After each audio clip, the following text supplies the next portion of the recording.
माननीय श्री अमिताभ बच्चन जी की कुछ लाइनें मुझे याद आती हैं कि चरित्र जब पवित्र है तो क्यों है ये दशा तेरी, इन पापियों को हक नहीं कि ले परीक्षा तेरी। नमस्कार दोस्तों, मैं हूं आपका दोस्त एंड होस्ट धीरज कुमार। स्वागत करता हूं केस स्टडी के नए एपिसोड में।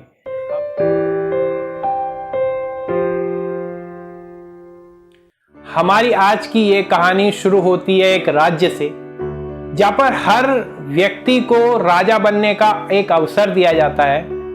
हर प्रकार के सभी सुख, सभी निर्णयों को लेने का उसको हक होता है, परंतु एक शर्त होती है कि जैसे ही 5 साल उसके कंप्लीट हो जाएंगे उसको इस राज्य से बाहर निकाल दिया जाएगा और उसको एक ऐसे स्थान पर भेज दिया जाएगा जिसके चारों तरफ समुद्र ही समुद्र है। वो एक घना जंगल है जहाँ पर सूर्य की किरण तक नहीं पहुंचती और वहां पर कई ऐसे नरभक्षी जंगली जानवर रहते हैं जो जानवरों के साथ साथ इंसान को भी खा जाते हैं। अब वहां पर जो एक आखिरी राजा था उसका समय आता है, उसको भी वहां पर बोट में बैठा करके विदा किया जाता है। तो अब वहां के जो कर्मचारी हैं, जो वहां के जो रहने वाले जो जनता है, उनके साथ में एक समस्या उत्पन्न हो जाती है कि अब किसको राजा बनाया जाए। तो उस राज्य में एक व्यक्ति होता है जो काफी इंटेलिजेंट माना जाता है। ये उसके पास जाते हैं, उससे विनती करते हैं कि इस राज्य के कार्यभार को आप संभालें। अब क्योंकि उसको ये पता होता है कि भाई आने वाले समय में राजाओं के साथ किस तरीके का व्यवहार होता है, तो वो ये कार्यभार संभालने के लिए मना कर देता है। लेकिन वहां के कुछ लोग उससे विनती करते हैं कि भाई देखो,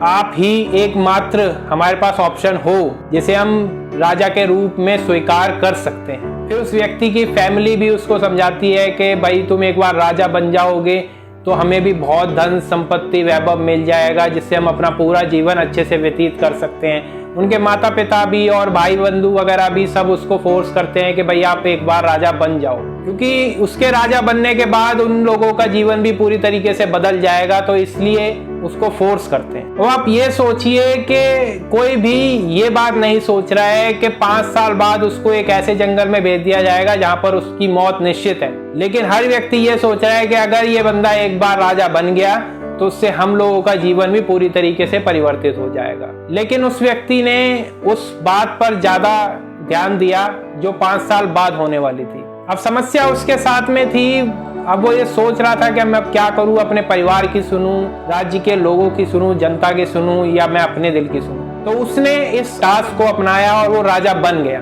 राजा बनते ही 10 दिन बाद उसने सबसे पहले उस स्थान पर जाने की इच्छा जाहिर की जहां पर 5 साल बाद राजाओं को भेजा जाता है। स्थान पर जाने के बाद वहां देखा उसने कई राजाओं की डेड बॉडी वहां पर पड़ी हुई है, उनके कंकाल वहां पर पड़े हुए हैं। वहां की पूरी स्थिति को वो समझ गए। फिर वो वापस लौटता है और कुछ ही महीनों में एक ऑर्डिनेंस पास करके एक रणनीति बनाता है कि उस जंगल को कटवा दिया जाए। ऑर्डर को फॉलो करते हैं और उस जंगल को कटवा देते हैं। दूसरा ऑर्डिनेंस पास होता है कि उस जगह पर खेती का कार्य स्टार्ट किया जाए। वहां पर कुछ लोग भेजे गए जिन्होंने खेती बाड़ी का काम स्टार्ट किया। धीरे धीरे करते करते वहां पर और भी लोग जाकर के बस गए। कुछ दिनों में वहां पर बिजली पानी की भी पूरी सुविधा पहुंचा दी गई। करते करते आने वाले 2-3 सालों के अंदर वो एक ऐसी जगह बन गई जहां पर जाकर के रहा जा सकता था। अब इसका भी समय आया, क्योंकि ये जो प्रॉब्लम थी उसको सॉल्व कर चुका था, इसीलिए ये बड़ा उत्साहित था वहां पर जाने के लिए। 5 साल कंप्लीट हुए, इसको भी वहां पर भेजा गया और उसने अपना पूरा जीवन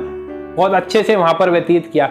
राजा की हैसियत से इसके बाद धन संपत्ति इतनी हो चुकी थी कि वहां पर भी एक राजा की हैसियत से ही इसने अपना पूरा जीवन व्यतीत किया।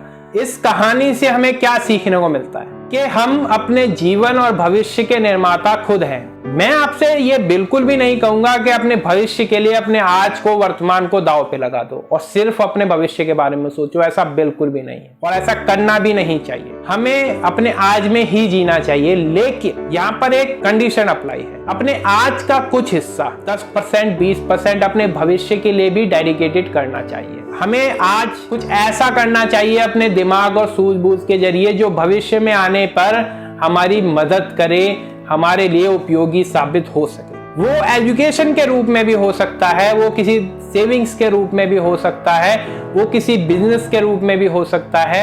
हर व्यक्ति को अपने बारे में सोचने का पूरा अधिकार है, लेकिन क्या वो अपने अधिकार का पूरी तरीके से उपयोग कर पा रहा है? ये एक बहुत बड़ा सवाल है। सही मायने में व्यक्ति अपने परिवार को भरण पोषण करता है, बहुत अच्छी बात है। समाज के लिए कुछ अच्छा काम कर रहा है, ये भी बहुत अच्छी बात है। देश के लिए अगर अपना कोई कंट्रीब्यूशन दे पा रहा है, ये और भी अच्छी बात है। खुद के लिए वो क्या करता है, ये भी बहुत इंपॉर्टेंट है। और एक सबसे बड़ी बात, अगर आज आप अपने बारे में सोचोगे ना, तो कल को आपको किसी के सामने हाथ फैलाने की जरूरत नहीं होती, किसी की तरफ आशावारी नजरों से देखने की जरूरत नहीं होती। इस वीडियो को बनाने का मेरा बस इतना सा ही मकसद था कि आप इस बात की गंभीरता को समझें। अगर ये वीडियो आपको पसंद आती है तो इसे लाइक कीजिए, शेयर कीजिए और हमारे चैनल को सब्सक्राइब कीजिए। और अगर ये वीडियो आप फेसबुक पर देख रहे हैं तो इसे लाइक कीजिए, इस वीडियो को शेयर कीजिए फेसबुक पर। इस वीडियो में आज के लिए बस इतना ही। मिलते हैं किसी नई वीडियो में किसी नए टॉपिक के साथ। तब तक के लिए नमस्कार, आदाब, सत श्री अकाल,